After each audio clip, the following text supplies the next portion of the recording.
আপনি আমার সাথে এটা ঠিক করেন নাই। 1450 টাকা আপনাকে কে বলছে? 1450 বলে 1850 নিবে কেন? আর আপনি দিবেনই বা কেন? আপনার কাছে যদি কেউ 1450 টাকা দাম চায়, তারপরে যদি 1850 টাকা নেয়, নিলে আপনি দিবেন কেন? মানে আমি আপনার কমপ্লেনটা ঠিক বুঝে নেই। নূরের নূর অ্যান্ড ইনবক্সটা আমি ডিল করি না, তো ইনবক্স ডিল করার জন্য আমার 65 জন মডারেটর আছে। অ্যান্ড আপনার কমপ্লেনটা আমি নিচ্ছি অ্যান্ড আমরা এটা চেক করাচ্ছি। আপনি কি আমাদের পেজে অর্ডার করেছেন নাকি শোরুম থেকে নিয়েছেন? আপনি একটু সুন্দর করে লিখতে হবে, কারণ আমি এই কোম্পানিটা ওন করি, এটা সত্যি। বাট কাস্টমার টু কাস্টমার তো আমি ডিল করি না। আমাদের প্রতিদিন কয়েক হাজার কাস্টমার ডিল করতে হয়। নিশ্চয়ই কাস্টমার আমি ডিল করি না আপু।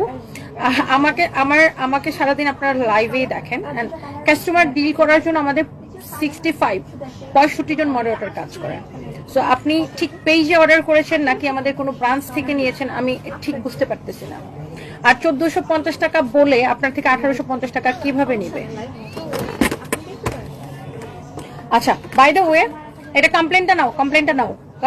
আপনি কোথায় থেকে নিয়েছেন সেটা আগে লিখতে হবে, যে আমাদের কোনো ব্রাঞ্চ থেকে নিয়েছেন নাকি অনলাইন থেকে নিয়েছেন, আপনার কমপ্লেনটা কোন জায়গা নিয়ে সেটাকে স্পেসিফিক লিখতে হবে। এভাবে লিখলে তো সমাধান হবে না প্রথমত।